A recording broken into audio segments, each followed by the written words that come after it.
People talk about soft power and hard power. In politics, hard power is like with guns and army. The soft power is like money, education, thinking. But Dalai Lama, he has added into soft power compassion.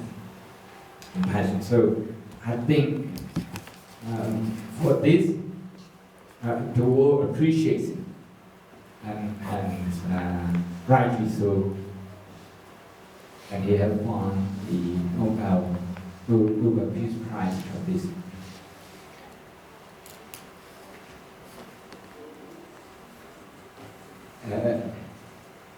Did I note down some of your key points correctly? What do you think?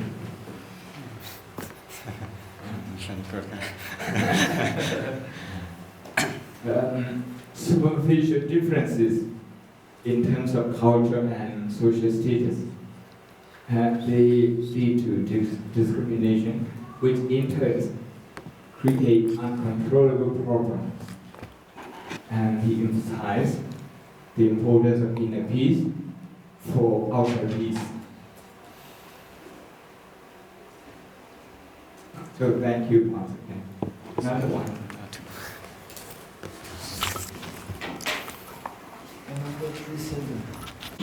The order, and in this book, the first chapter,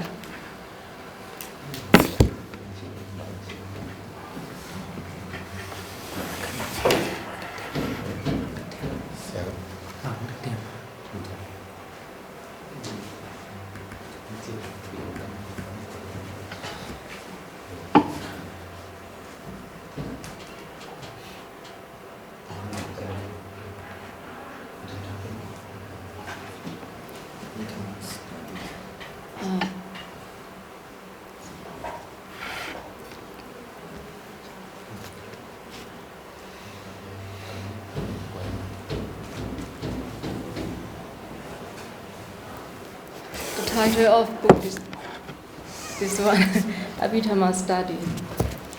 And this edition is very long time. The first edition is 1949. This one is, I think, fourth edition in 1998 in Sri Lanka, Kandy, Sri Lanka, by published Buddhist Publication Society in Kandy.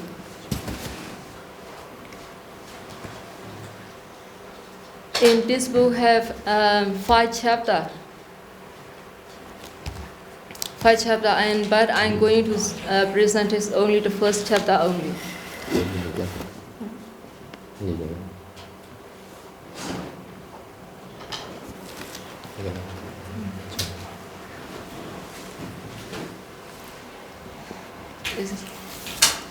The first I'm going to present is about the order. Venerable Nyana Bonika Thera. He was born in Germany in 1901 in Jew, as we know in German, Jew family. And in 1936, he left Germany for Sri Lanka, where he entered the Buddhist monastery order as the publisher of Wen Nyanatiloka Mahathera. He also German. when Yana Bonika participate in the Sikh Buddhist culture in Yangon. This one is interesting one, I think. And actually, I don't know about this one. Just I read this one and I know. Nyana Bonika has been participate in the Sikh Buddhist culture council in Yangon in 1954 to 1956. And he died in 1994. And his life is, he lived in 93 years old.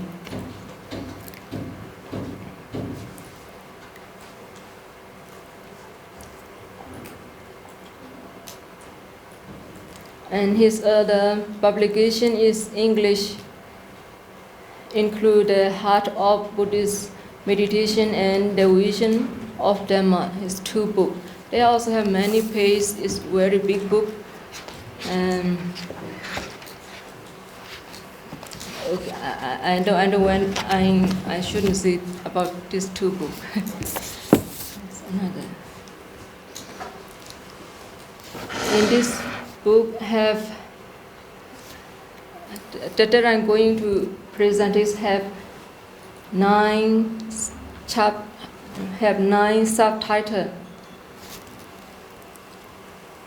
The high esteem of Abhidhamma in Buddhist tradition and the Abhidhamma as system and method, and clarification of term and analysis of consciousness and the doctrine of non-self and the Abhidhamma and meditation and Abhidhamma and Dhamma teacher and evolution and authenticity of Abhidhamma. And the last one is conclusion, remarks, and the warning.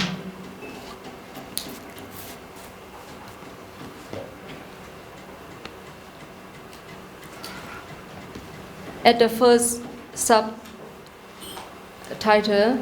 the high esteem of Abhidhamma in Buddhist tradition.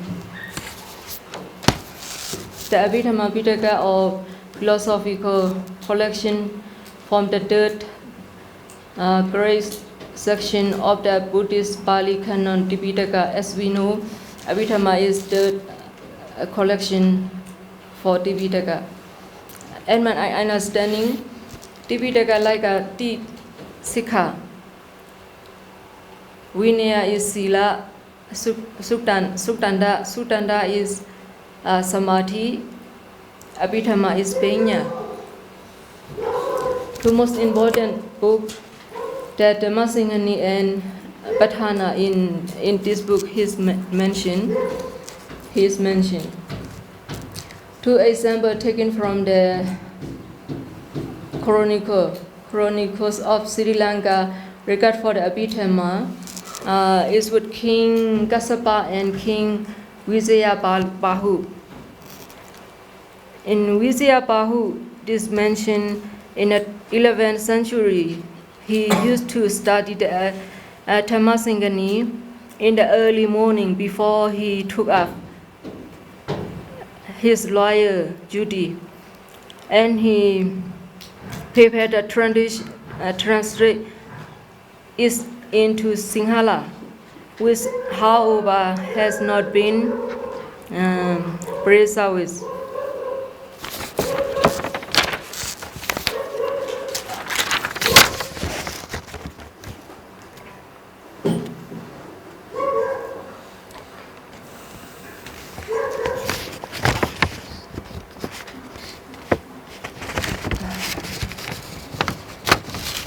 According to the Theravada tradition, the Abhidhamma is the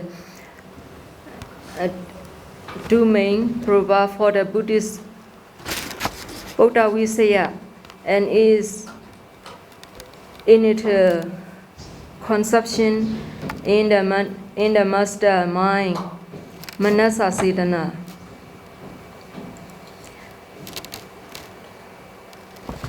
he has many point of for Abhidhamma, many good things and that we don't understand or we have never know many things. And I would like to move second chapter, second subtitle. The Abhidhamma as system and medicine. It is also very important for us, I think. But actually, have many points and have many points. I don't understand and I don't get the point.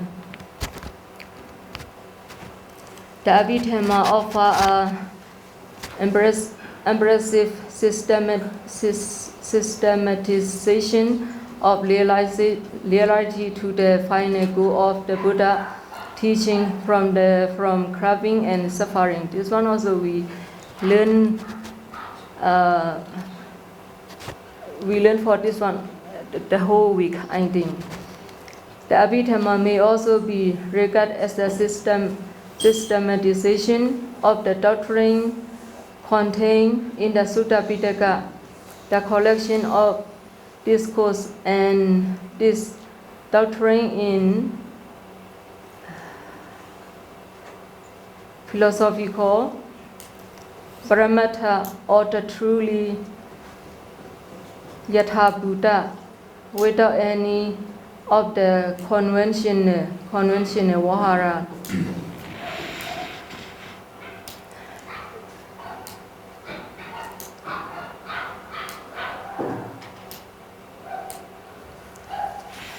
The Abhidhamma of system and method is also very deeply. That we have been learned in Myanmar and everywhere. In Myanmar, especially, we learn about background very deeply.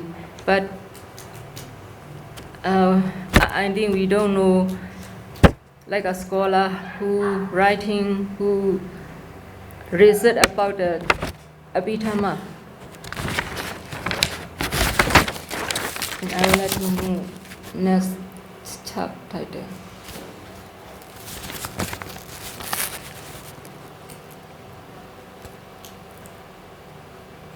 Classification of term. A classification and term is the necessary basis for realities and effective truth by action. The evidence of the society faith separate of the Abhidhamma. The definition of its term and their range occurs with their range occurred occupy in many we have as occupies. Occupying in many places.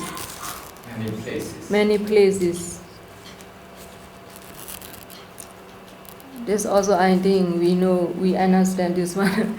I don't have to explain. And the Dhammasengani is secondary, a book of classification and definition. While the sixth book of Abhidhamma, the Yamaka delimitation of term and elaborates for our sensitively. The Abhidhamma text used the terminology to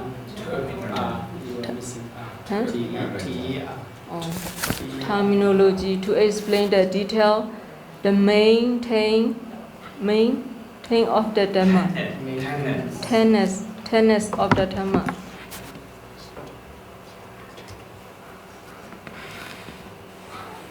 This one is also very long. The analysis of consciousness.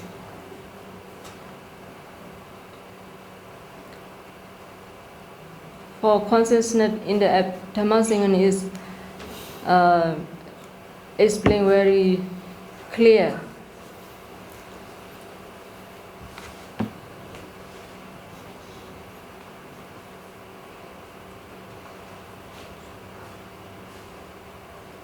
And from the Sutta Anubuddha Anupada Sutta. In Missima Nikaya mentioned when Sariputta, after arising from the meditative of jhana, he was able to analyze each meditation factor for more detailed analysis, giving in the Dhammasingani. In the Dhammasingani is more detail for the meditation. And the doctrine of non-self. Non-self or anatta is also important to practice Abhidhamma, provide meditation in the field of insight, vipassana, concerning impermanent and sufficient. The Sutta Pitaka will be enough to understand anatta and as the guideline in the meditative practice. As we know in the Sutta Pitaka, we can take the example one by a person who take the meditation and how to take the meditation in the sutta.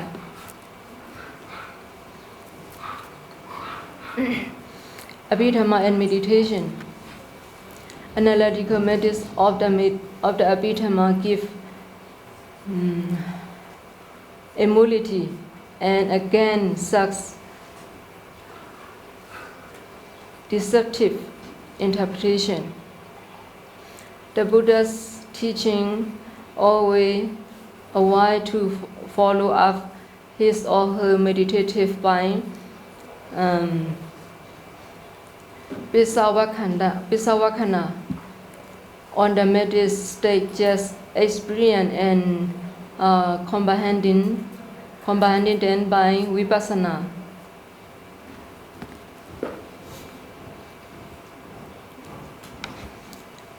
Abhidhamma and the Dhamma teacher. The Abhidhamma study is important for correct understanding and for personal spiritual development. A detailed knowledge of Abhidhamma philosophy might be optional for devotee to meditation is different for those who wish to teach and explain the Dhamma to others. The Abhidhamma is so important for teachers of the Dhamma are especially systematic organization of doctrinal material contained in the Sutta Pitaka. The evolution of authenticity of Abhidhamma. This one is, I think, is important for us nowadays. The ancient past opinion about the Abhidhamma Pitaka runs between the extreme of unquestioning, veneration and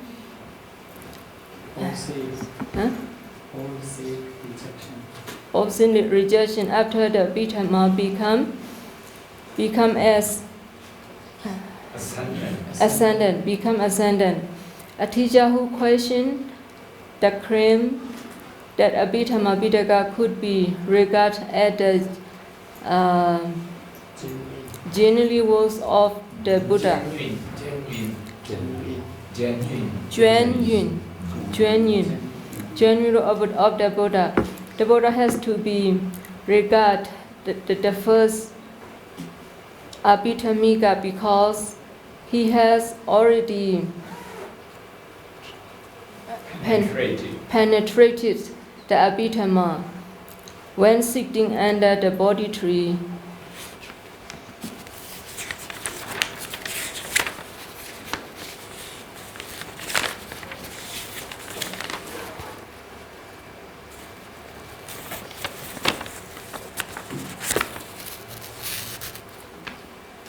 And here mentioned Abhidhamma is like a medicine.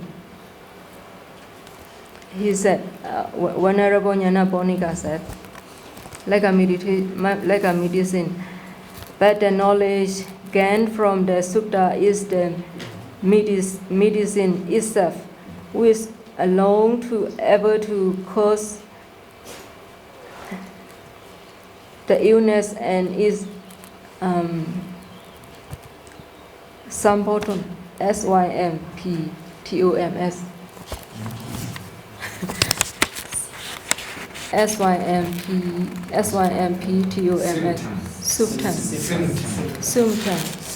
SYMPTOMS.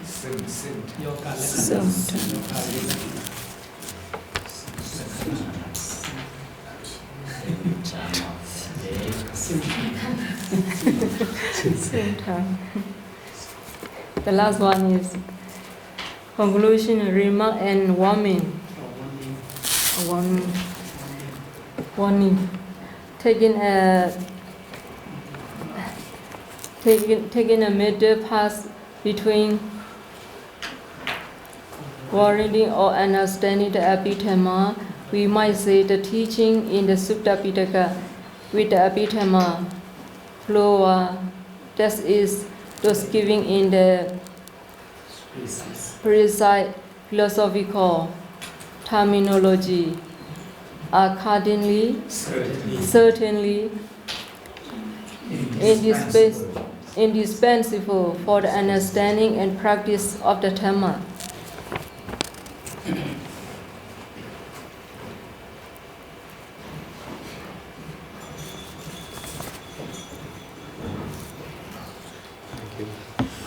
Thank you.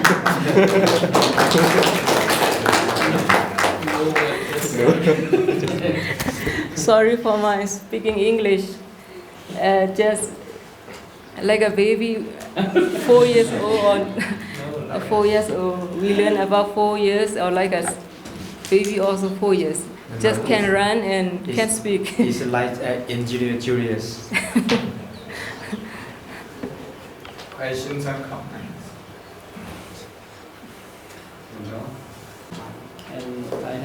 And I listened to your talk on the Abhidhamma and meditation. So how do you relate Abhidhamma with the meditation practices? How do we meditate on with the Abhidhamma in meditation? What is the link?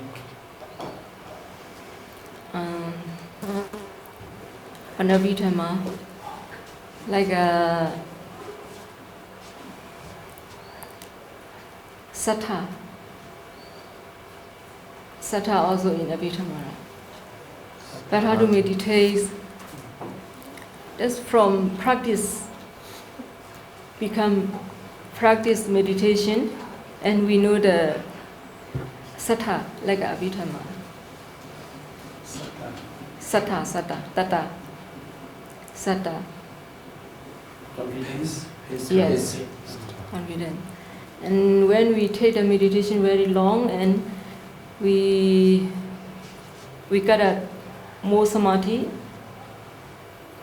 and we know the Sattha, how it's clear and how our mind is very belief on the Buddhas, and I think is that the result of meditation, when we was a child and now we understanding, we worship the Buddha. When we were a child, if someone didn't ask for worship the Buddha, and we don't want to worship the Buddha. But now not like this, because we understand, I think, also Abhidhamma and meditation.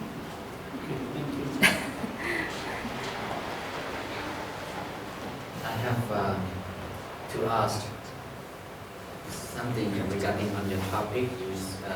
At the beginning, you mentioned about the three Pitaka as a threefold training in Buddhism. So is it fixed, or, I mean, for example,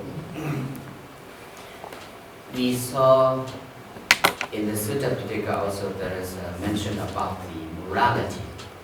and also the psychological description regarding the your greed or hatred or something. So what is your opinion regarding the at the beginning you talk that 3 Pitakas just related to the threefold training? Is it fixed or not? Or if fixed, I mean learning Vinaya just to have only discipline or some the sila only, or not beyond that. So we have what is your opinion? I think in the 10 parami also, dana and sila. Sila is second. Sila is very important, I think. In the Vinaya also, if Vinaya in the Sasana having Vinaya, also we also haven't, because everywhere the rule is important. So my question is that you mentioned the 3 Pitaka, Yeah. Vinaya Pitaka, Siddhanta Pitaka, Abhidhamma Pitaka at the beginning. Yeah. As you say, the Vinaya Pitaka, Is sila. Sila. yes, It's sila. focus on sila. Yeah. Siddhanta Pitaka is focus on samadhi, and Abhidhamma Pitaka focus on Panya. Panya. I mean, is this fixed or not beyond that? Say, for example, if we learn Vinaya, we only know the sila or without other. What is your opinion? If we know sila, if we practice sila, and we quickly or easily to get a samadhi. If we get a samadhi and we can get a panya, I think. So they are That's true, related. that's true. Yes. Yeah. So they are Yeah. interrelated.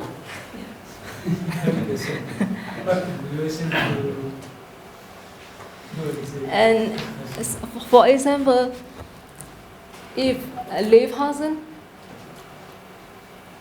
they practice Panchasila. If they practice Panchasila very well, they get a samadhi. That's true, that's true. So in order to have samadhi, if someone just only learn Vinaya only, can he get it or not? I think can he get, because he know. Yeah. Because he know. If he know, he afraid to. He don't want to do the wrong thing, because he don't do the wrong thing and he get a samadhi. Okay. Is there any thoughts about sila in Abhidhamma?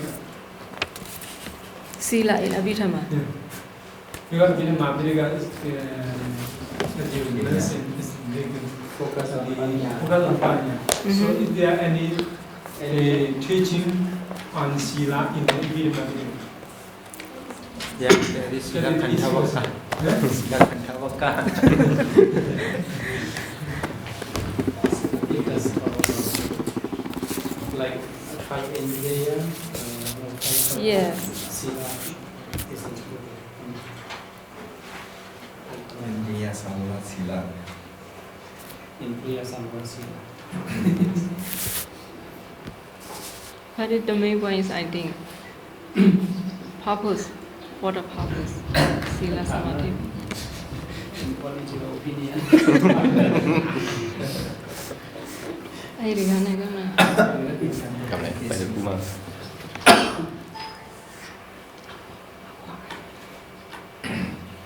Okay, thank you. Very good. No more questions.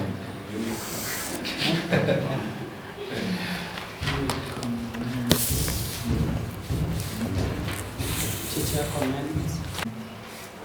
Presentation.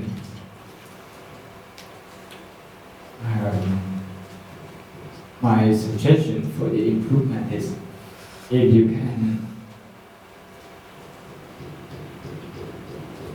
can summarize in one paragraph, and make it your state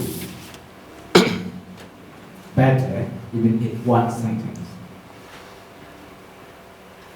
if you follow the kind of this academic writing exercise, you're going to see that Venerable Anapunika order is trying to point out the importance of the Abhidhamma study, the contribution of the Abhidhamma. The teaching, the fact that we have in the Sutta Pitakas, they are again in the Abhidhamma. Those in the Abhidhamma, they exist in the Suttas in general terms. Then what's the contribution of the Abhidhamma? That's the used word, very important. Systematization. Systematization. This is to put the philosophical and psychological content into systematic, into groups, into classification. This is what he meant by systematization, to put into a system. In the sutta, the Buddha was responding to individual listeners, individual students. So there is no one system that goes across the sutta. The many methods the Buddha used in the Sutta Pitaka. But in the Abhidhamma, there's only one system, one classification. So this is the gist of the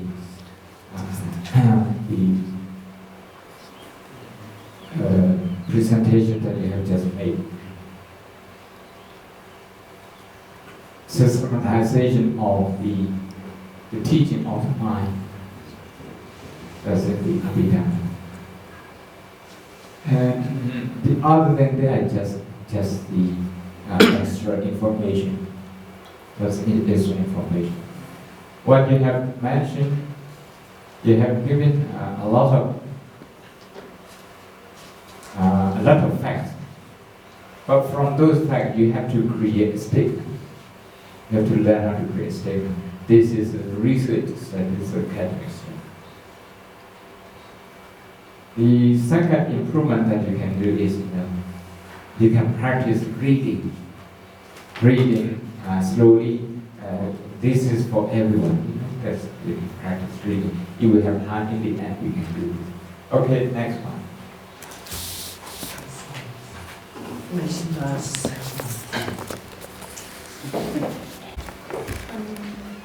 Projector, because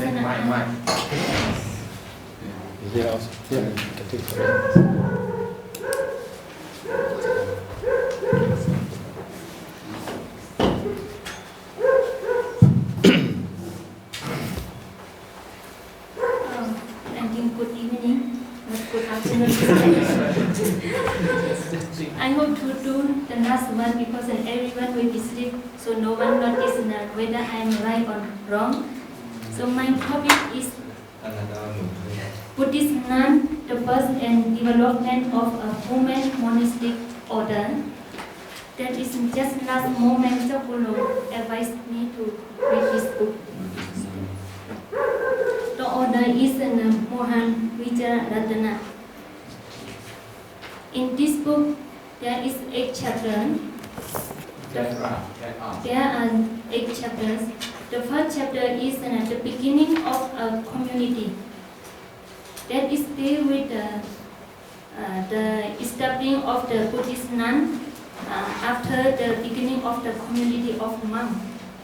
And there is talking about why the Buddha decided to establish about Buddhist nun, and he is writing about the answer is the social program and waiting for the right time for the security of the Buddhist nun, and then the social program about the brahmana, because The first who requires to establish the Buddhist nun is a Sakyan woman, all of them Sakyan women. That's why the Buddha decided to accept her request. The second chapter is the first member. That is 500 Sakyan ladies despite the Mahapajapati Gautami, and because they are all high class as well as poor, and then they come all of from family who young and old age. The three chapter is regulators of an entry, because when Mahapajapati Gautami requests to establish the Buddhist nun, she had to accept Atthakrudama. And chapter 4 is the rule of the monk. That is talking about between monk and nun, because they have to learn Vinaya from monk, and then some problem arisen because of a group of sick monk and sick nun, and then according to their age also have a problem. And then chapter 5, the obedience. This is dealing with the detail on Vinaya. And chapter 6, poverty. That is talking about how Buddhist nuns maintain their life in the Sasana during the Buddha time, for their living, for their food, and for their Katina Chivara. And then chapter 7 is sexual relationship. That is talking about the obstacle of the inner process. Chapter 8, spiritual progress. That is here mentioned about a lot of women who understand the teaching of the Dhamma before they become a Buddhist nun, and then some also they can attain Arahat, very hard practice. And then my presentation is not including in this chapter. That is in a postscript, only postscript. The postscript is some reflection on the disappearance of the community of nuns. The community of nuns continues for many centuries, like the community of monks and another Buddhist institutes, but the community of Theravada nuns disappeared from originated places such as India and Sri Lanka. Mahayana Buddhism, they have a community nun in South Korea, Hong Kong, Singapore, and Taiwan, and their monastic traditions have been passed down from generation to generation. The Pali Chronicles say that the center of Buddhism in Sri Lanka, King Devanapiyatissa welcomed Sanghamitta Theri from India, who was accompanied by many nuns, and support them. They reside and establish 7 convents for nuns in Anuradhapura and taught the Vinaya Pitaka and Sudha Pitaka to the women of Sri Lanka. Sanghamitta Theri attained Prinibbana in 1970 BCE.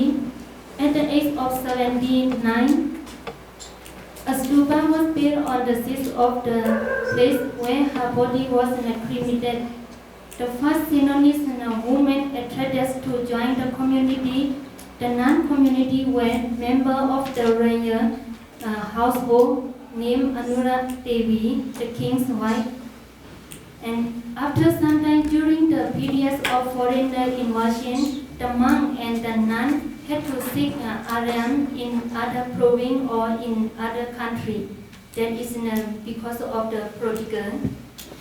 Another factor leading to the end of the community of nuns may have been a lack of active support on the part of studying monks.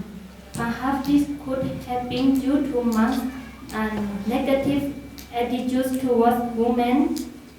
G.P. Maranasekara has suggested that some monks were jealous of the nuns Therefore, the relationship between two communities was not very smooth, probably due to improper or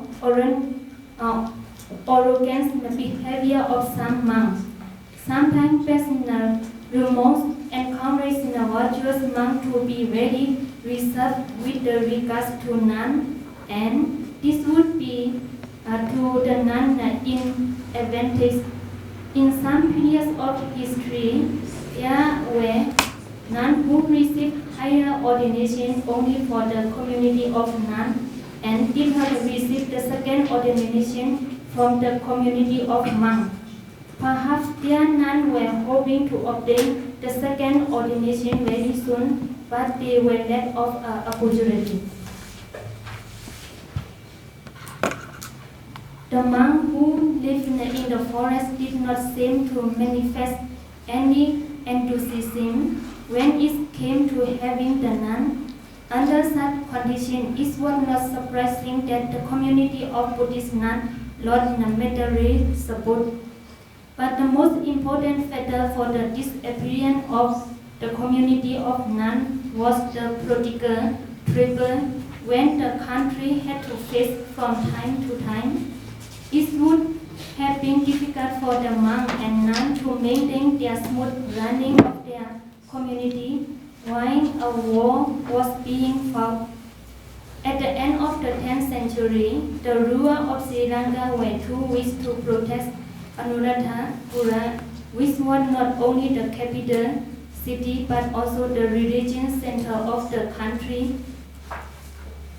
Jankon affirmation concerning the epochs in which the Theravada community of nuns disappeared in not correct, because actually in Theravada country such as Myanmar, Thailand, Cambodia, now and Sri Lanka, there are a certain number of women who wear white or orchid color clothes and observe 10 precepts.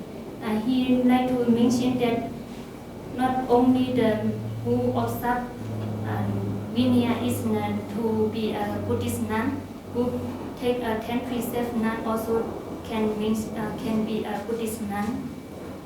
10 precept nun and the lay people who support them are perfectly aware the community of nuns has disappeared, and they certainly regret that very much that Theravada nun was broken forever at the end of the 10th century. Now Theravada got help from the nun to re-establish the community of nuns. What would the attitudes of the monks in Sri Lanka and in Thailand toward this new generation of nuns who would be outside the Theravada tradition? Finally, as the Richard complex was correctly remarked,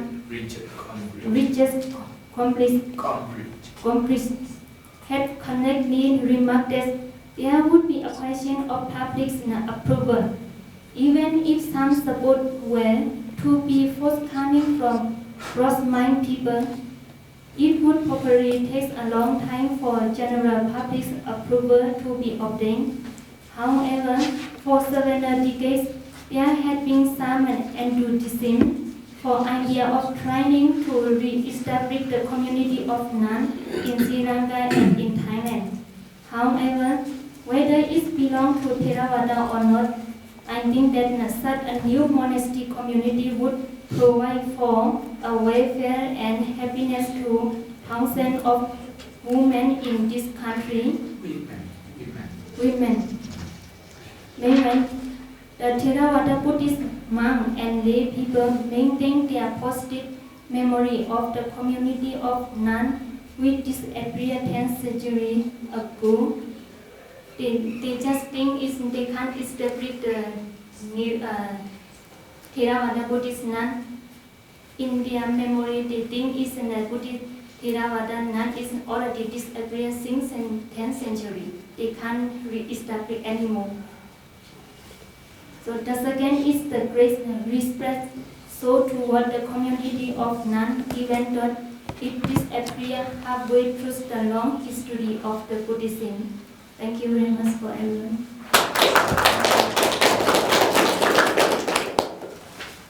Question from Kapan.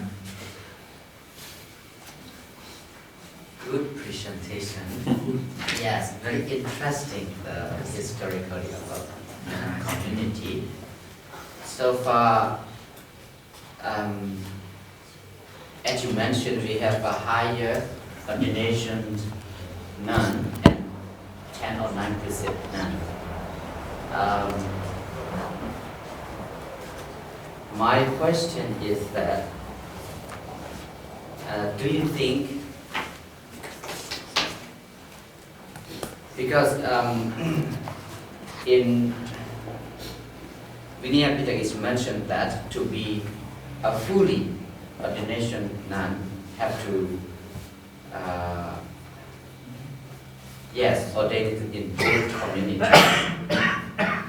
and in the Bhikkhus and Bhikkhuni. So now, do you think without the Bhikkhu community, just for the nuns community, so do you think you have any other option to get such a right to have a fully ordination? I think here also I read that one is in the early time, Buddhist nuns they ordain for themselves first, and then they try to get the second ordination, but they couldn't get it. This time also they can maintain at Buddhist nun. Okay.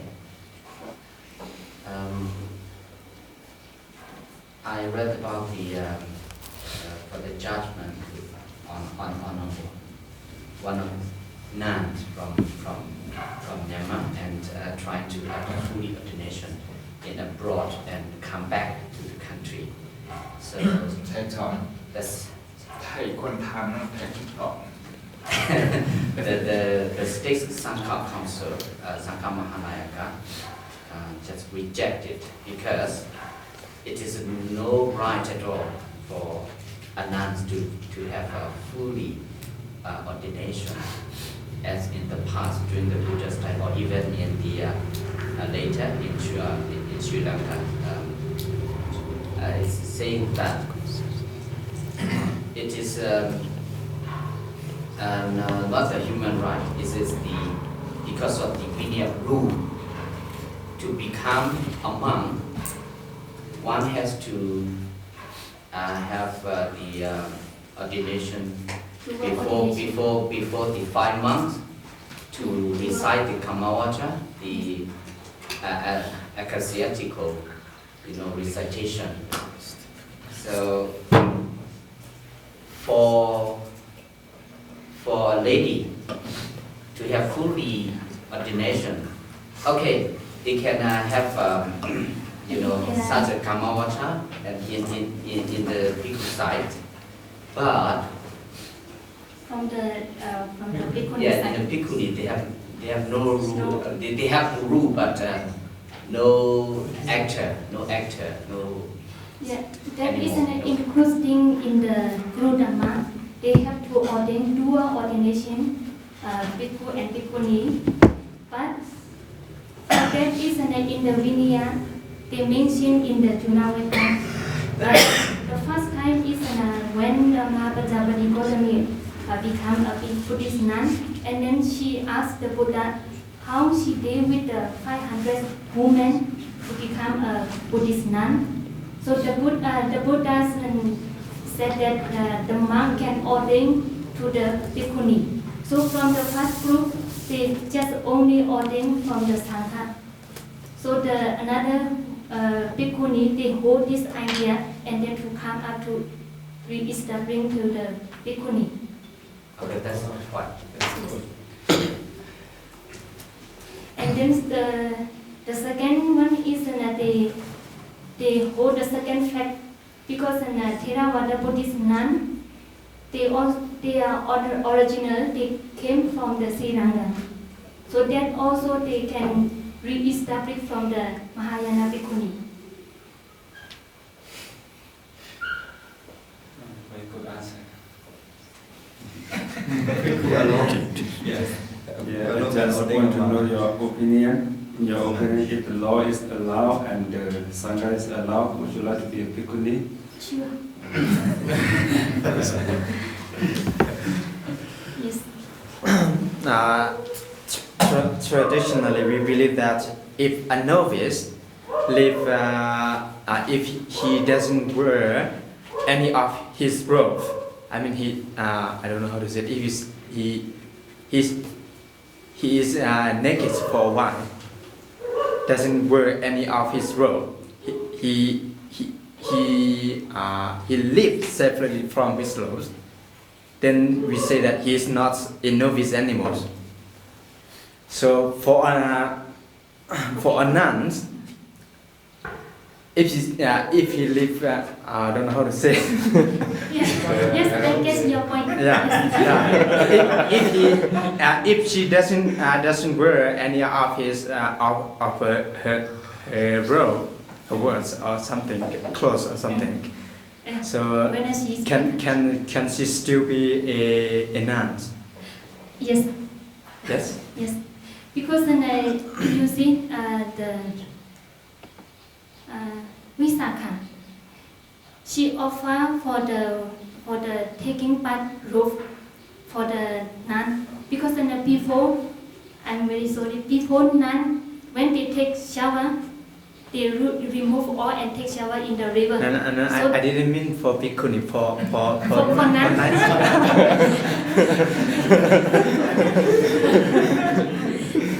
That is in my opinion, because bhikkhuni and nun, on my opinion, is nothing different. That is whether how much I follow the Vinaya.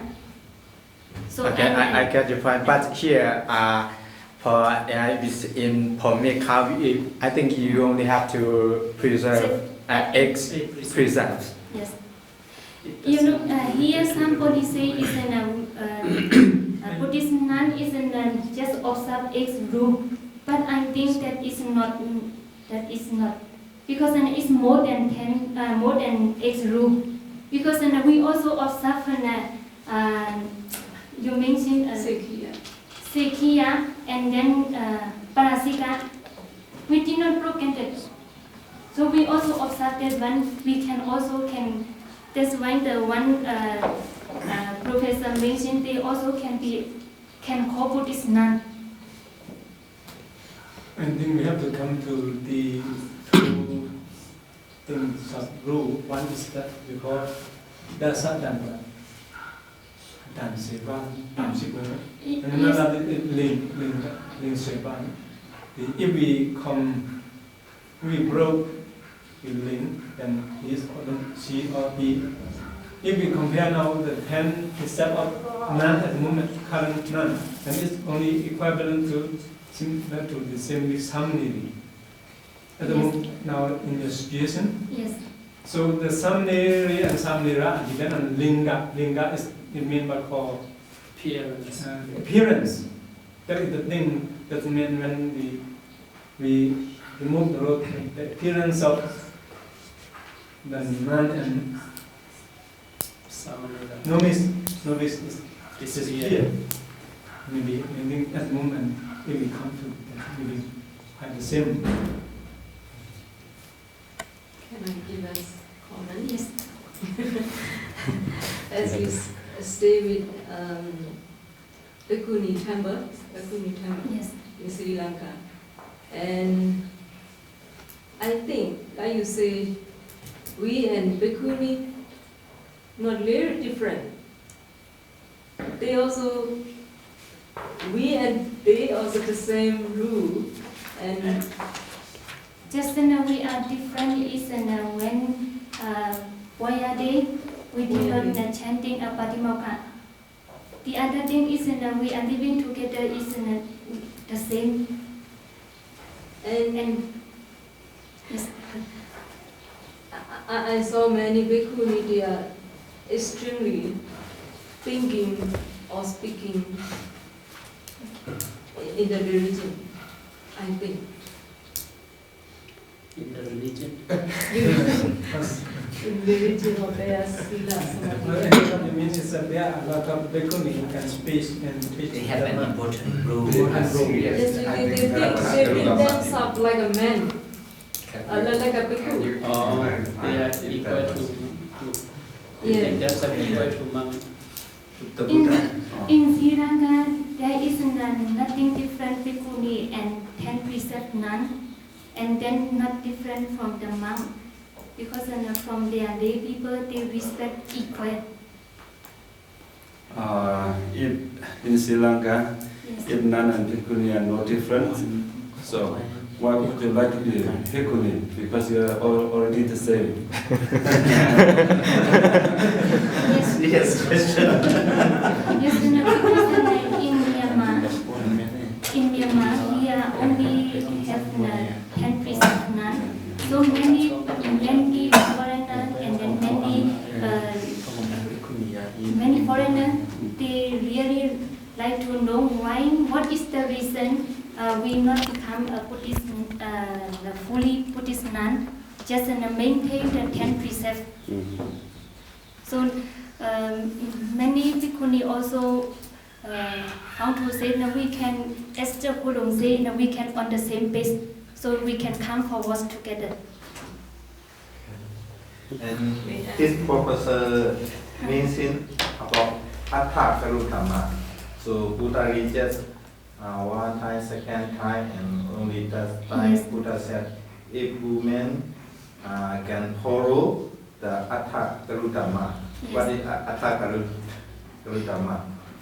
I think we don't need to go into into that because it's already in the text.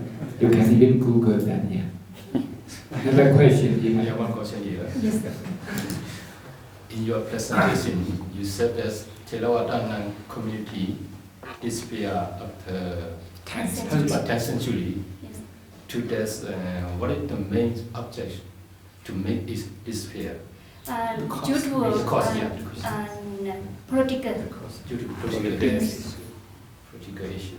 Political issue, and then according to here, that is due to lack of support from the bhikkhu and lay people. Very bad bhikkhu, no?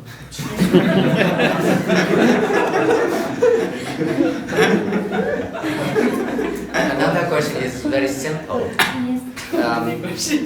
I couldn't ask one yet. Now, just historically, as you mentioned, do you think in Myanmar also have such a bhikkhuni community before? Used to have the bhikkhuni community? Even here is mentioned bhikkhuni sasana maintained in Myanmar until 12th century. Yes. Mm. In this book, It's new information. Yes. And then I never heard it. Where did he get his reference of this? then also he got from Burmese text, but I couldn't find that Burmese text. I think in Dr. Tantras, his research from inscription in Bagan, he mentioned Yes. about the bhikkhuni in The Bagan. king, the king and the king, that's what. Yes. Yes, maybe last question. You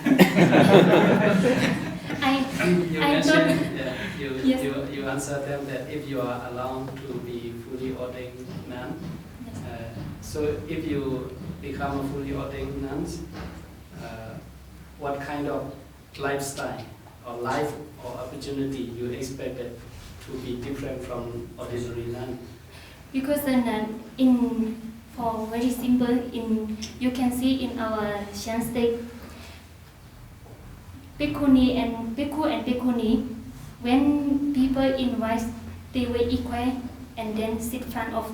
But now in Shan state, when they invite, nun isn't have to sit behind the layman. That isn't I come forward. I like to come forward in front of the layman. Yes. I think first you have to do that in non-communist. I think that I will proceed forward in front of the man.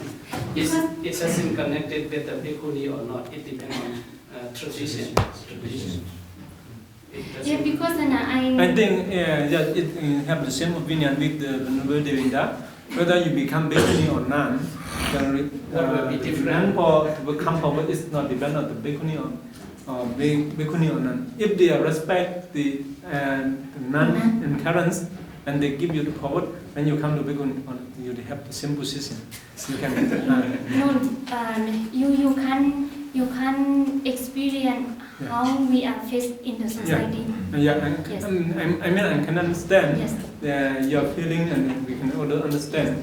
But I don't think that becoming a nun or a bhikkhuni may be different for living in this position of in front or in the back of lay people. If we don't understand. That is the only opportunity you want to. No, that is only for one example. Only one example. Yes. If it is only one, I think we can live. Just give an example. Okay, if you go with Indonesia And we have one more presentation. I think is waiting for me. Yeah, so I think we can conclude this. Before this, I'd like to bring to your attention this book, Peace and Serenity. We have this in library. Is Serenity. Serenity is I'm not quite sure about this. The first one. The second one is Serenity. This is a collection of articles from Hamburg University in 2007. I attended this one. I was part of the panel with His Holiness the Dalai Lama. We have this, and the question that Jagurujita asked about the analysis of the Vinaya, the tradition, single tradition, dual tradition, the possibility, Bhikkhu Bodhi analyzed that. More than 300 scholars attended from Theravada, including Ajahn Chah tradition, Thai tradition, Sri Lanka's Professor Dhamma and the Tibetan tradition, the Chinese tradition. The Tibetan tradition, they have never had bhikkhunis. They also want to establish one. The Mahayana, the Theravada, some are pro, some are against the movement. In the Ajahn Chah tradition, Ajahn Brahm, as you know, is actively promoting this. Ajahn Sumedho is kind of in the middle, and Ajahn Kimandamo is against this. So you can see in the tradition itself. This is the issue, one of the big issues that as a scholar we have to look at, and the best thing is to look at the problem objectively, trying to listen, from all sides. One thing that the presenter, Agnes has mentioned, is the social status that goes along with the bhikkhu and bhikkhuni status. In Sri Lanka, one day, Sister Dhammadina,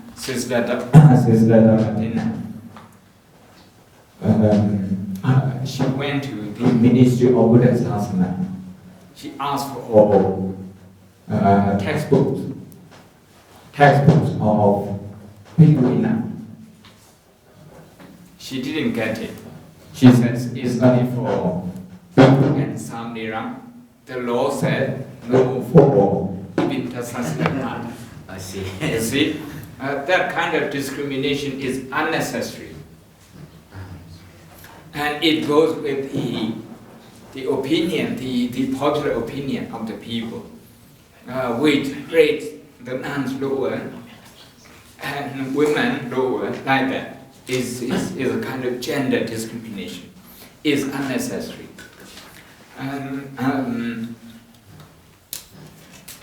In my experience, in 1985 in Bandung, okay, when I was about to sit the material exam, and Dikao Buddhama, she was also about to sit the exam. At that time, the administrative monk, they wanted to ban her, okay, to stop her from sitting. Because in the earlier 1 or 2 years, when the nuns sat for Panchamat level and Satthat level, they came top. And the monks, okay, the monk's name was written below, and the nun's name was in the first. And the monks, they became embarrassed.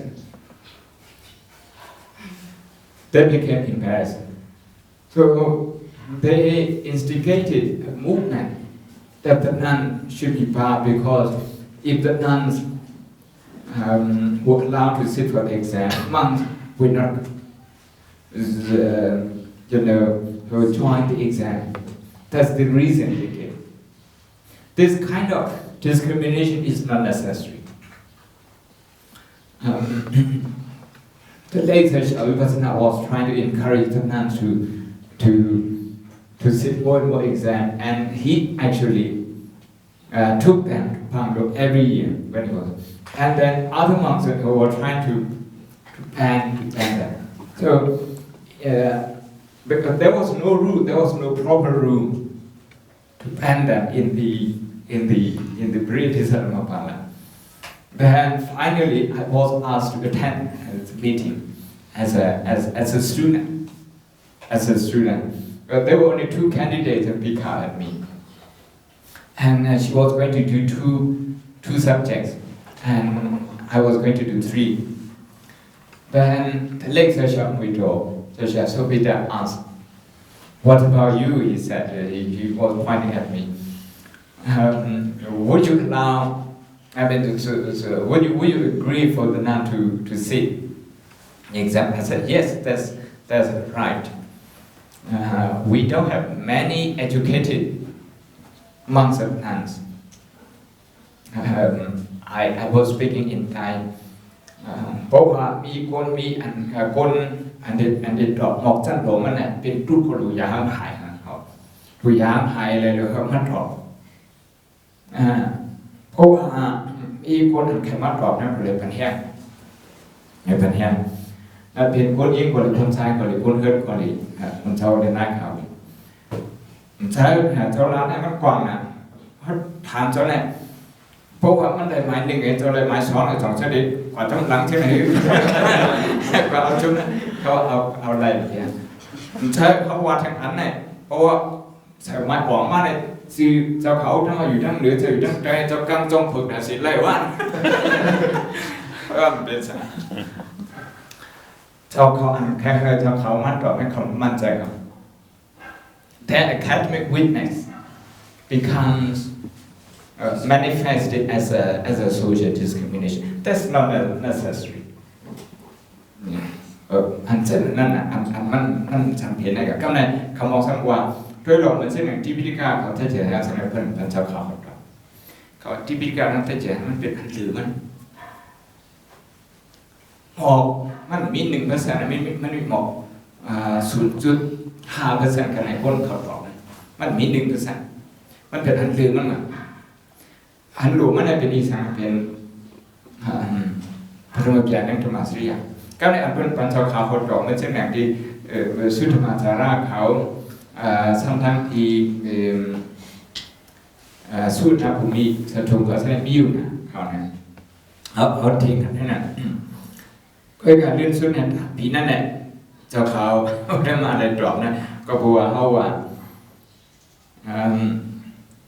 มันดีลองสังกัดได้กว่าห้ามก็ดรอปอันนั้นเนี่ยเพิ่นแค่ดรอปแล้วก็หลุดขั้นใจให้เพิ่นแค่เฮียนแล้วแค่ดรอปอะไรเพิ่นแค่ดรอปแล้วก็ based on the gender some people trying to stop them อันเช่นนั้นมันจำเป็นนะ เราลองเช่นนั้นเนี่ยเพราะมีสักคนวันนั้นเขาเด็กได้ต่อปังลงนะคะแต่ถึงวันนี้เนี่ยเขาไม่เขาก็ต่อปังลงพูดสั้นๆนะเพราะว่าปีอย่างพวกเขาตาเจ้าเขาเนี่ยมันเด็กเองค่ะก็ได้เขาขับสั้นคู่เอตัวเล็กเข้ามาตามวิจารณ์ค่ะแต่การตีละเขาเช่นนั้นมันอะไรค่ะย้อนนั่นเลยเจ้าเขาเช่นนั้นก็เฮียถักหลังก็มีดังนำค่ะเป็นอะไรเจ้าย้อนว่ามันจะให้รู้สึกไปเนี่ย ของจำก็จะ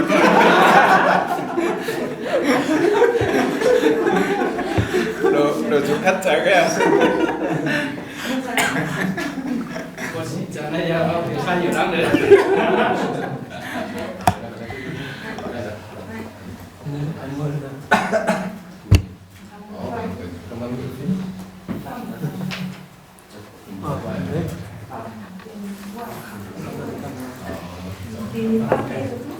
Her presentation is blank. Empty. My presentation is empty.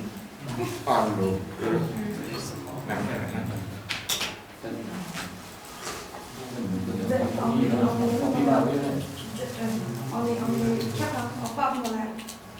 Đi cũng như này. The last one and the longest one. Cái hành đứng từ mắt đây này. Đi cầm không cái. Tôi cô này. Cô là đang Tôi là đi về. này bông này này, cái đế này ạ. The joy of less. Good evening. My name is Nang Nung Thuy. I like to pay respect to the Kulong and pay respect to all venerable nuns, and good evening to gentlemen.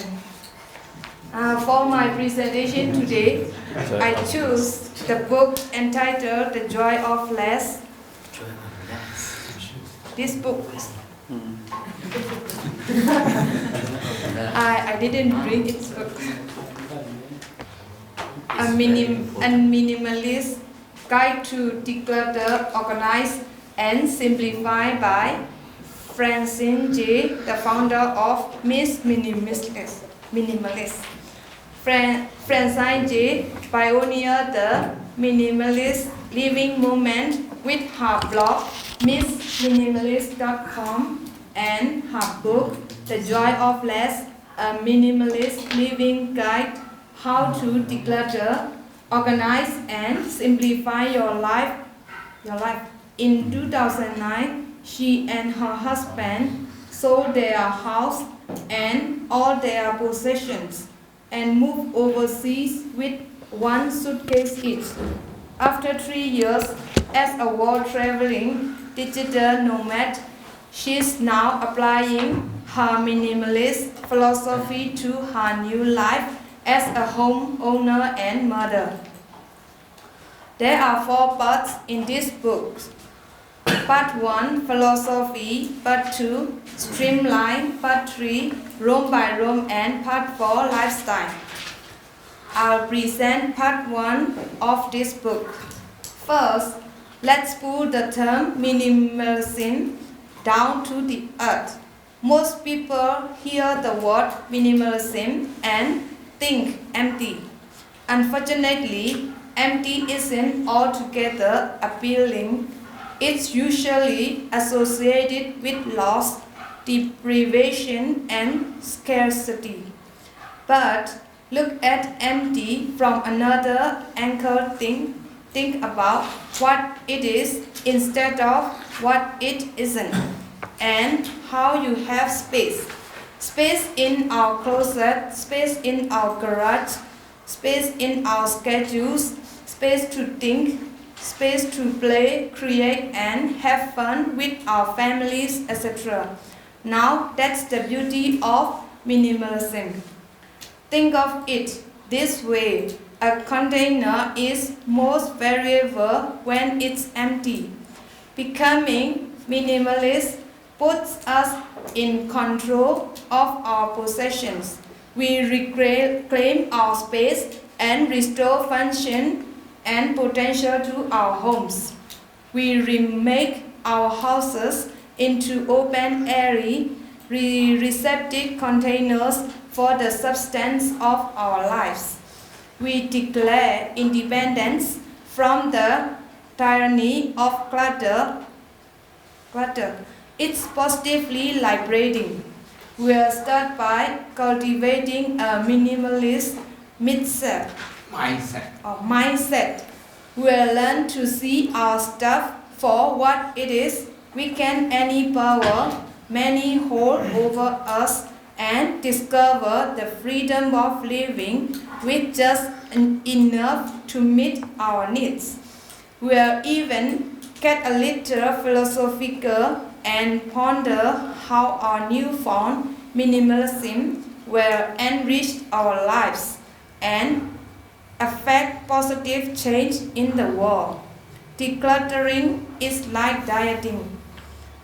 Imagine that we are generous going into battle or athletes before a big game. To perform at our best, we must mentally prepare ourselves for the challenges ahead.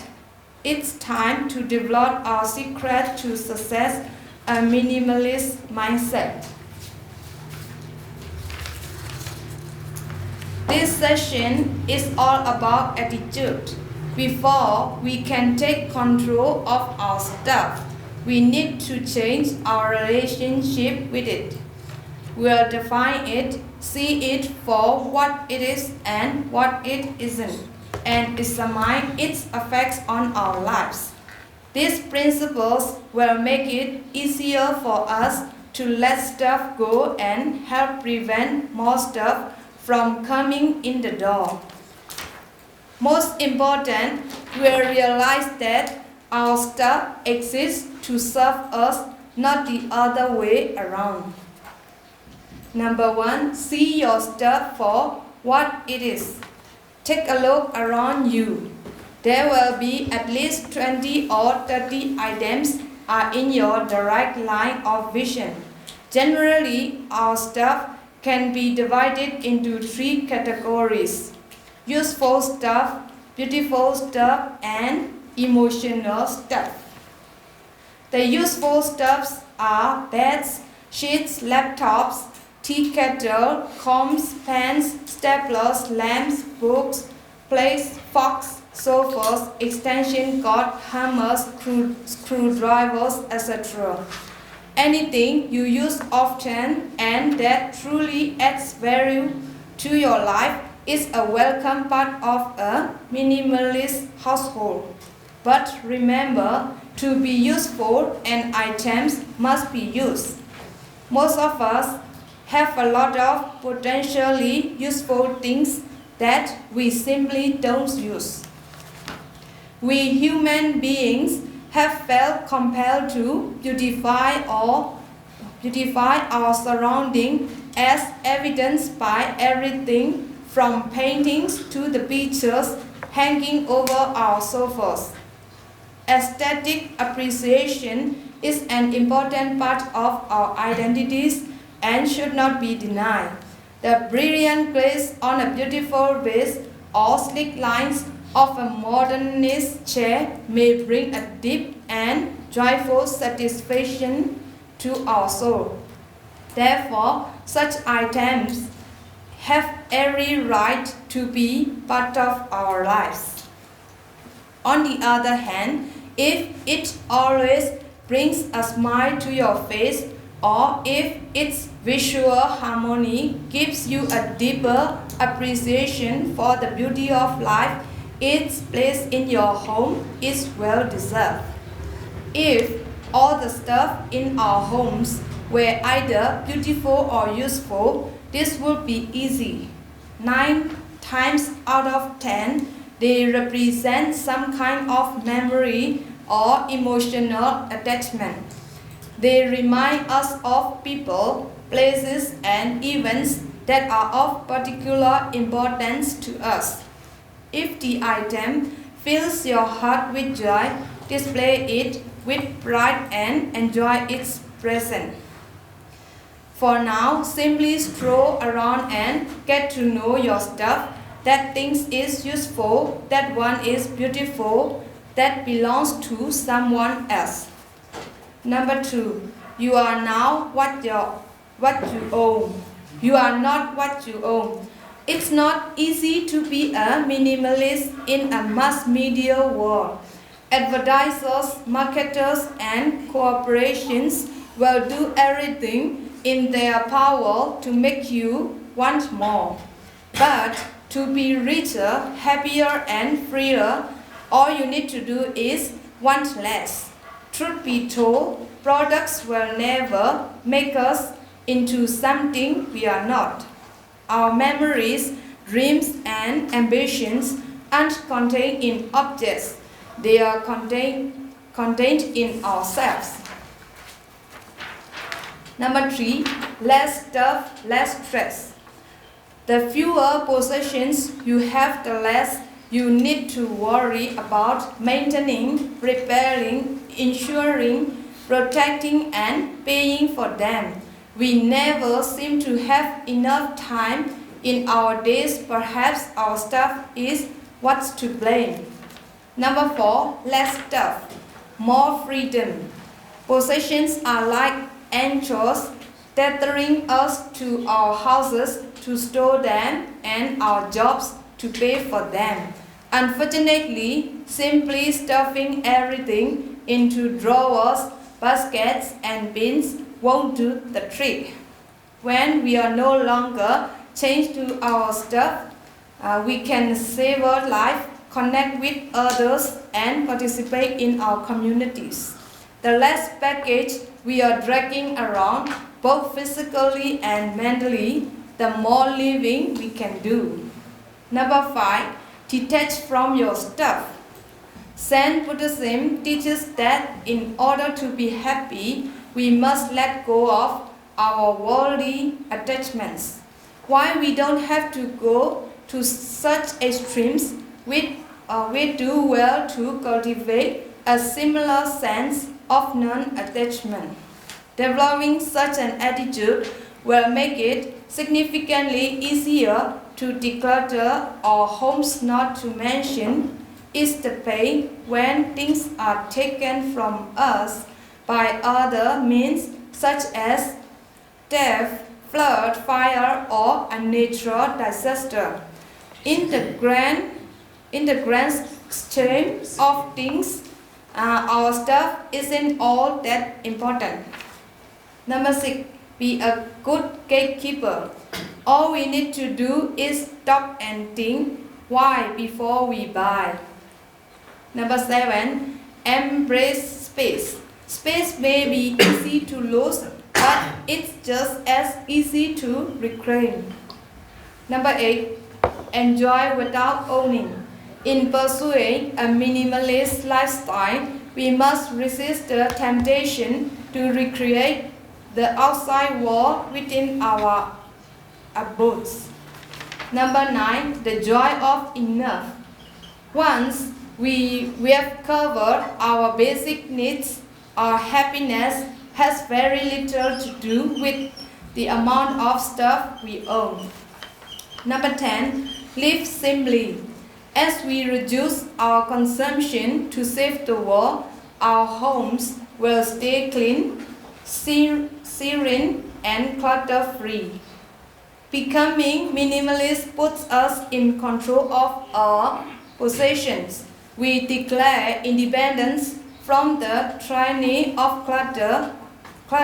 It's positively liberating. We even get a little philosophical and ponder how our newfound minimalism will enrich our lives and affect positive change in the world. Decluttering is like dieting. A container is most valuable when it's empty. Finally, I'd like to share two of the quotes which Francis says, "He who knows he has enough is rich. To be richer, happier and freer, all you need to do is want less." This is the end of my presentation. Thank you all for your attention.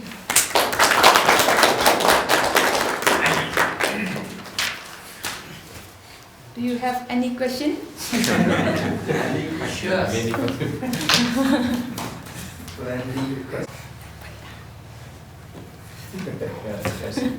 Questions and comments. So You may I can question I or have one comment. question from your personal.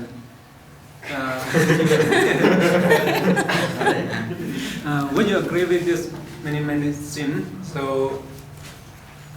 how about would you agree with this minimalism, and you're going to adopt this lifestyle? Yes, I agree with. So I think, and one thing that I wanted to comment is that because he said that it is allowed, and it is what to say, to have the useful and beautiful thing that attract our emotion. But I think if we say that the beautiful thing, then there is no one that if they when they buy something or anything, they think that is beautiful for their own emotion. That's why they are buying, and that's why they think that is beautiful or useful for them. So in that case, if we are also encouraging about the beautiful, and the other thing is that encouraging the minimalism of life, this is the contrasting thing. So what do you think? Contradiction, you mean contradiction? Contradiction. มันมี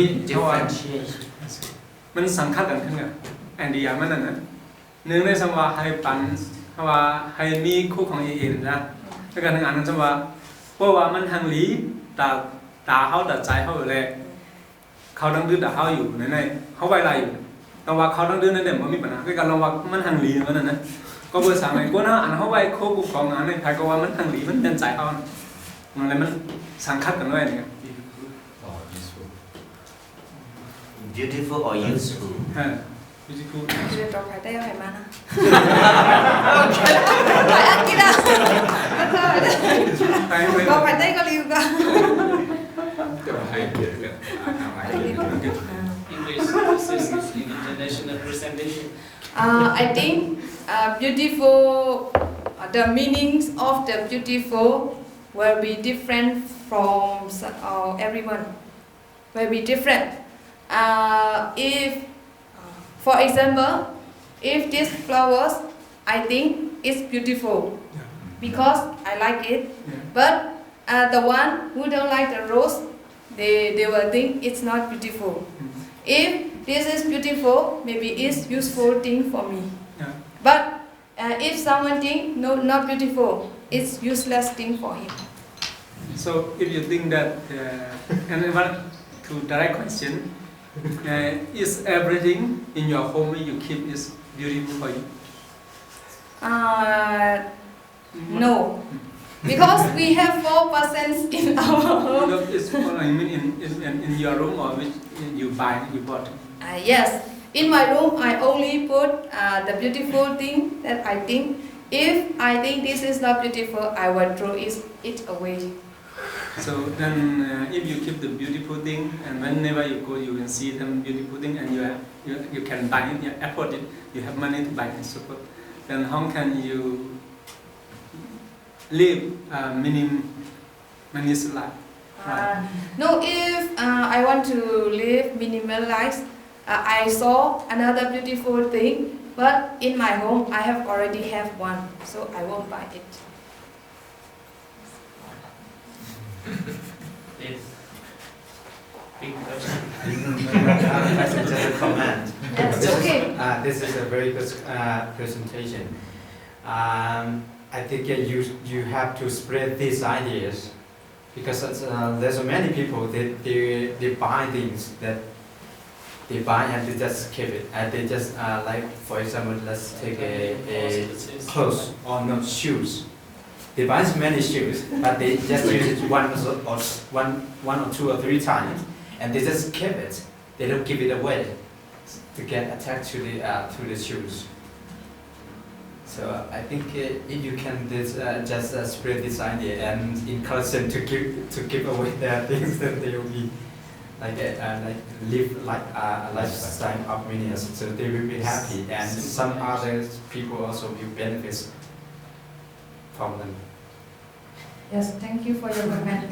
I will try to practice like you said. I have to spread the ideas. I have one question for you to clarify, and that's two ideas. I met one devotee who has a very strong, devotion in supporting the dispensation of Buddha Sasana. So she remarks that Buddhism teach the happiness to be found, to have to find it out in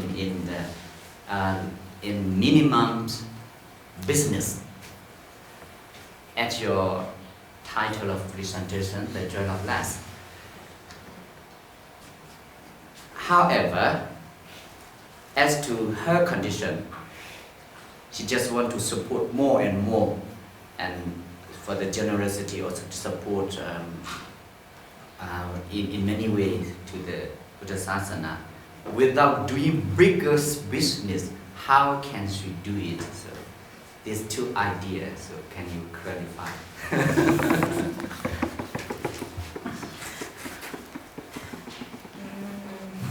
Your opinion?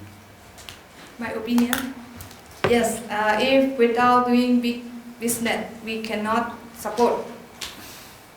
And if we want to support more, we need to try to do business to be bigger, to earn more. Like that. So, if doing bigger business, bigger and bigger, how can one to get minimized for the happiness in such a less thing? I think minimalism is not related to doing business. Because doing business is one side, and living a minimalism is one side. Maybe some rich people, they have a lot of money, but they also live at minimalism. They only buy the things they need and the things they can control their possessions. And their money that they earn, they will donate to others, and do others donation or support the child or support to the education, something like that. Can I say something here? I think Buddhism teaches not to get attachment to things. Doing big business is no harm. That's all. So they come to argue that without greed, how can they enlarge their business? Then I come to understand that what you are saying minimalism is just for the thing we use in the home, in our lives, and not including the services or necessary, that's thing that's unnecessary. I just want to give you the sources for your reading regarding this question. Is in Peter Harvey's Buddhist Ethics, Introduction to Buddhism. There's one chapter called Buddhist Economics. Buddhist Economics. It doesn't talk about how much we should have and how much we shouldn't have. It talks about the attitude to wealth, the attitude of having. It talks about that. So I'd like to recommend you Oh, the presenter and the questioners in to look at that question. I have one comment. Zen Buddhism always developed it in Japan. Now Japan is second world economy. According to this, Zen Buddhism try to limit our desire, but indeed the country who practice Zen Buddhism is very developed. So this one, when they understand about what Sasu said, attitude of economics. More question? One minute to sit. So now I have two telephones. Should I give up one? It's recording you. We have a journalist. Cấp nhà hậu việt không phải cả. Oh no.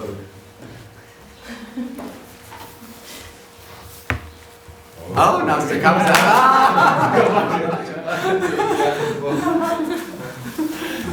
You have to start again. The word is.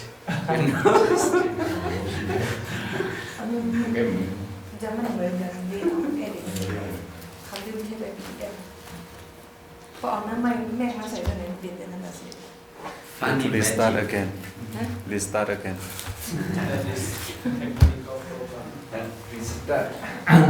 Okay, bạn này xuống like cái vụ này nè, được nè, được.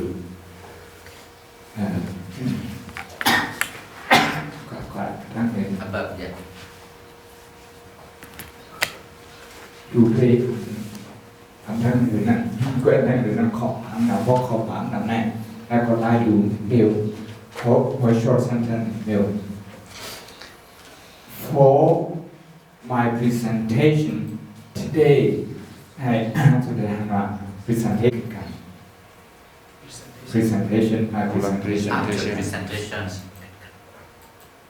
Yes. For my presentation. Yeah, that's right. That's right. I choose the book. Well, I choose the book. Man cứ đi choose này côว่ามันเป็นผลหลักของเรื่องสุดค่อยๆบอกกันเลือกเยอะมาก So the idea is very there. I choose the book entitled The Joy of Less. The joy, one word, of less. The joy of less. This is the main word, the joy of less. Minimalist. Minimalist. No, minimalist guide to, one word, to declutter. Declutter. D is height, okay. Declutter. That is stressing. Declutter, declash. Clutter.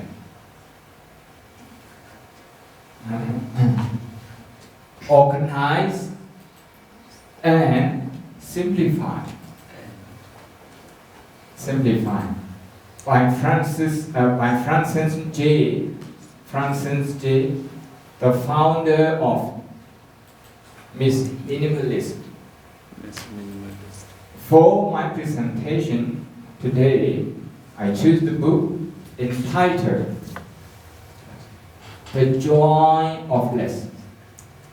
Minimalist Guide to Declutter,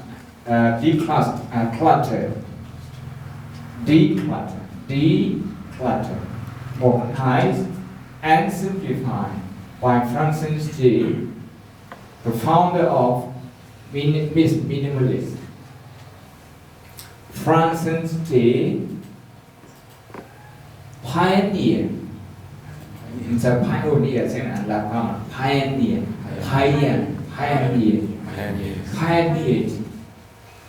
And then the room pioneer.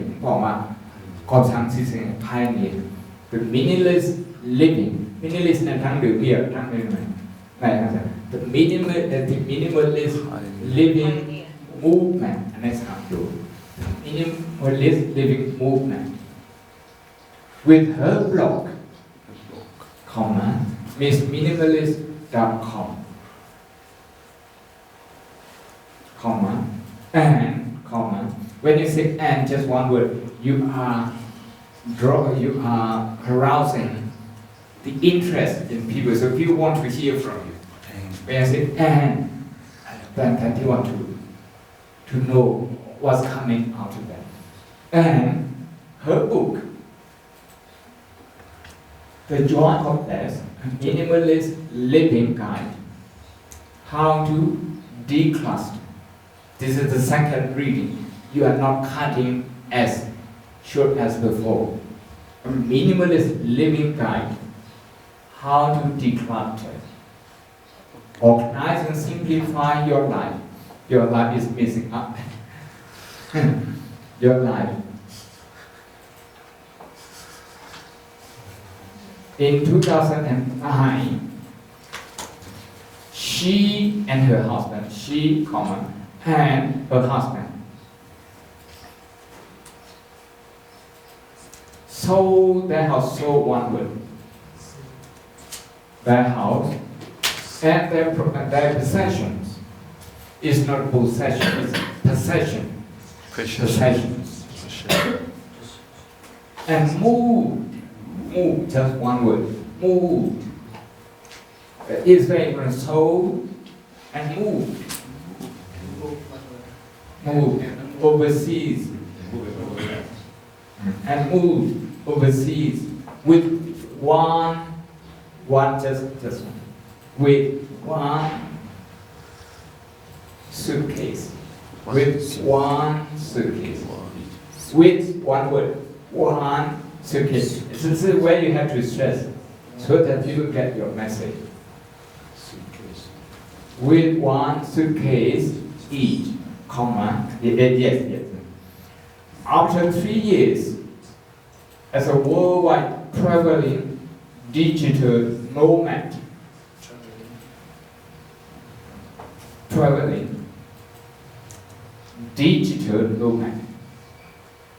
she is now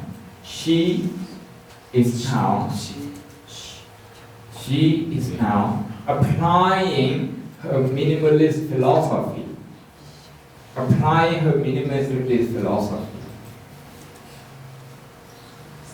To her new life as a homeowner and one word, mother.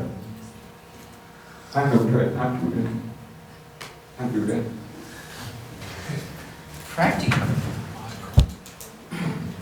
Today, I choose the book entitled Cóเป็นที่ดีนะมันขึ้นเสียงนิดเดียว For my presentation. Today, I choose the book entitled The Joy of Less. The Joy of Less, a minimalist guide to declutter, organize. To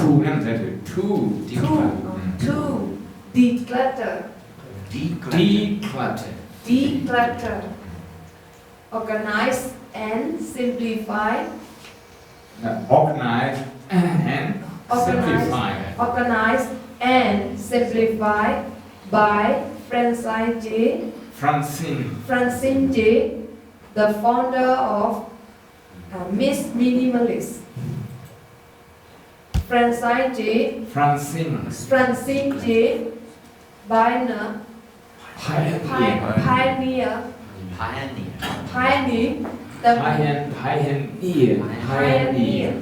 pioneer, the minimalist living movement with her blog, minimalist.com, and her book,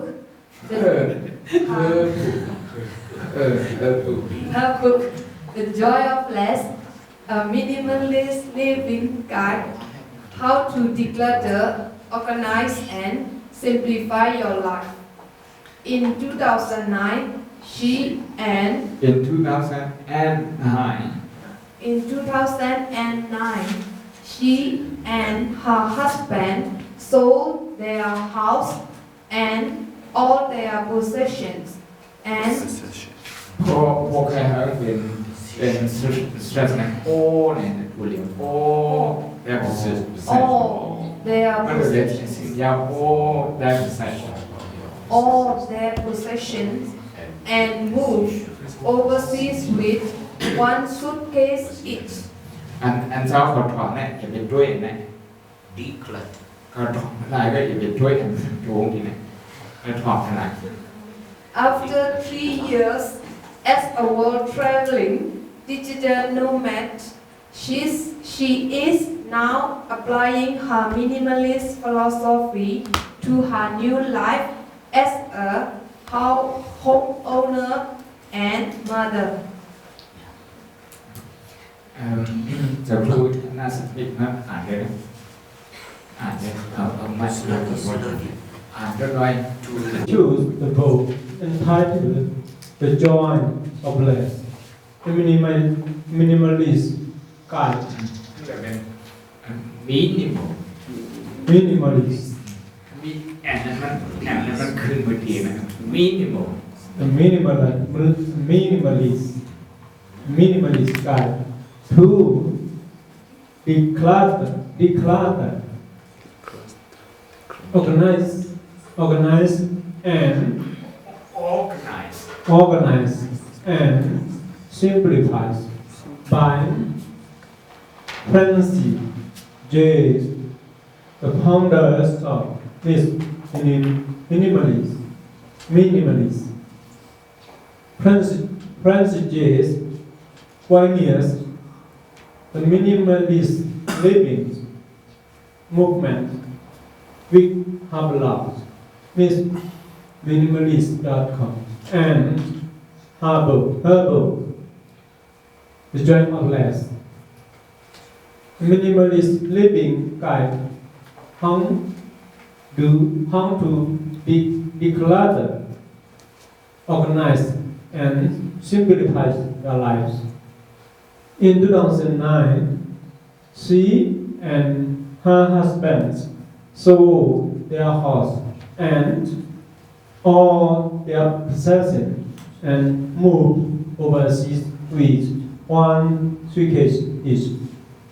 After 3 years at a world traveling digital nomad, she is now applying her minimalist philosophy to her new life as a home owner and mother. ทูอันยุลาเนี่ยทูนั้นเป็นที่ดีมันทูเนี่ยมันอะไรขึ้นเสียง To applying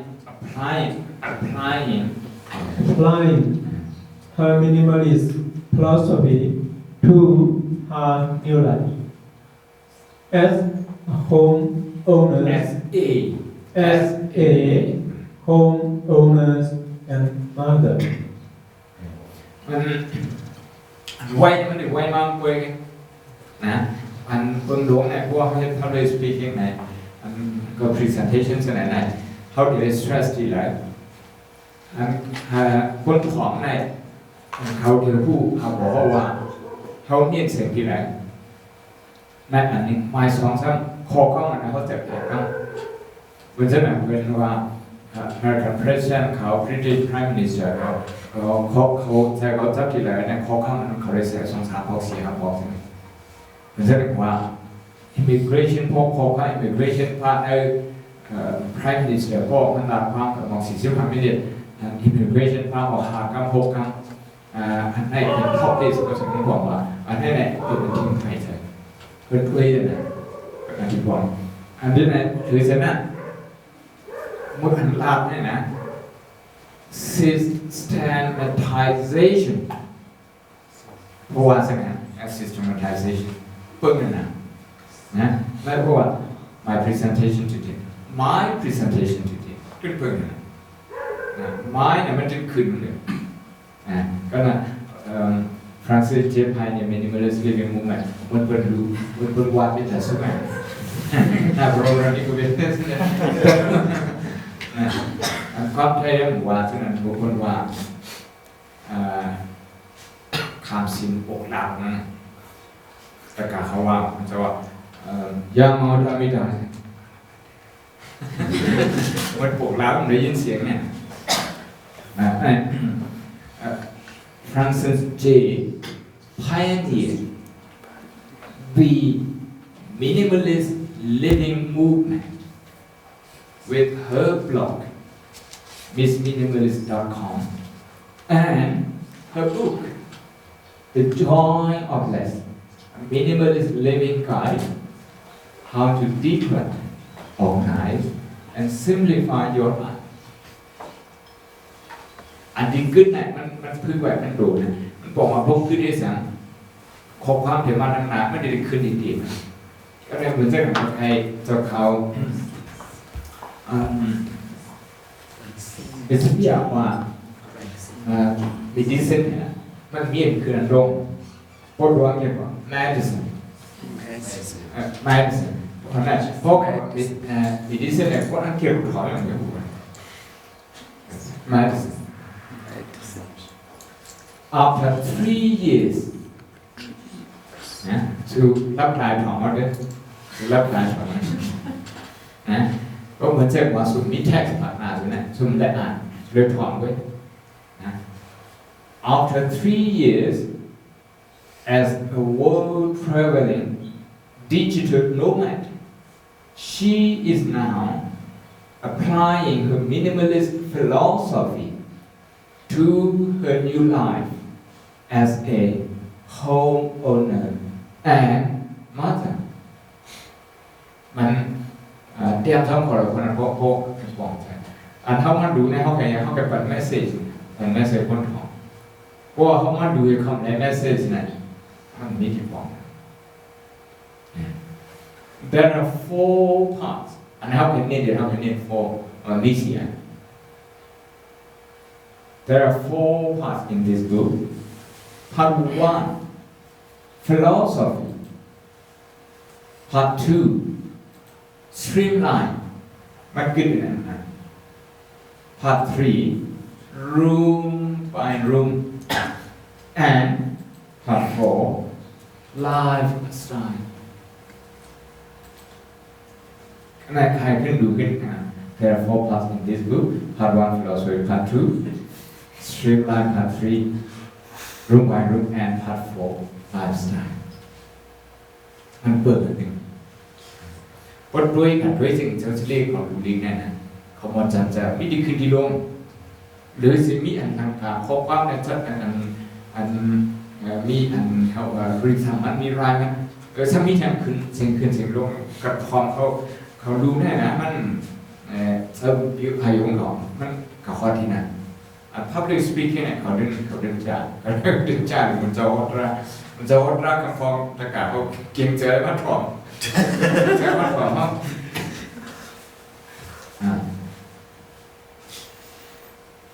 ก็นั่นแหละ present and present นะพวก present เนี่ยบอกของก่อน present ปัจจุบันพวกที่เหมือนเช่นเขาเขียนเหมือนในเรื่องของ present and S นั่นจะออกZ present เพราะว่าเป็นของมัน present S present today I like to present a present to those who are present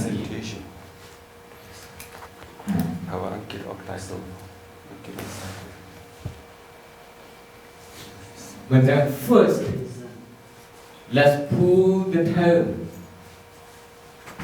The term เนี่ยนะคนที่พูดเนี่ยเอากับกึศที่นั่นนะ minimalism เพราะมัน first let's put the term minimalism down นะก็ว่าสักครั้งให้เจ้าเขาขึ้นไปสิที่เอาพึ่งเกย์พึ่งว่าเนี่ยหรือสิพึ่งเขากับพึ่งดีคู่มาการทำตัวยามองอยู่พึ่งการทำเครื่องอัดเสียงพึ่งแต่ด้วยความคอนเฟอเรนซ์อันดังสุด2-3 ฟองแล้วเขาพึ่งจริงไหนเราพึ่งดีดวงเด็ก เขาขีดไว้ก็แหละขีดที่ไหนนะมันถอมหมดด้วยnên sao thầy hóa chắc có thầy hóa chắc này sẽ thành cứu ngay cả khi đang nát phôn này dao này kịp mai xóm hết cái này nèมันอยู่ที่ไอเดียเขาบอกเขาเคยลาสังเกตมันจะว่าใครจันไอจะ today เขาคิดกัน I want to present my idea ที่เขาคิด idea today I would like to present one idea one คำเดียว idea คำเดียวก็สั่งเขาหลักคำโค one idea เนี่ยใครเขาจะพูดในสุดเปิดทองมันใน one idea เป็นอีสังหรือเปิดทองดัง today I want to present one idea ใครว่า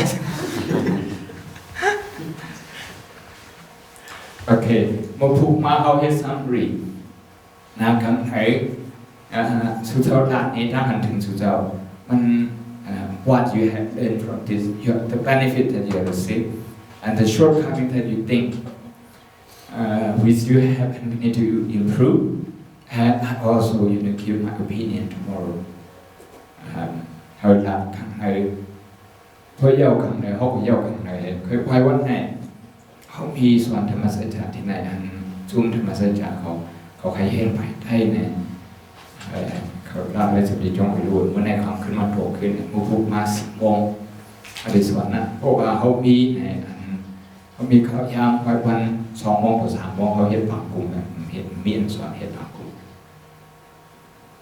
โอเค thank you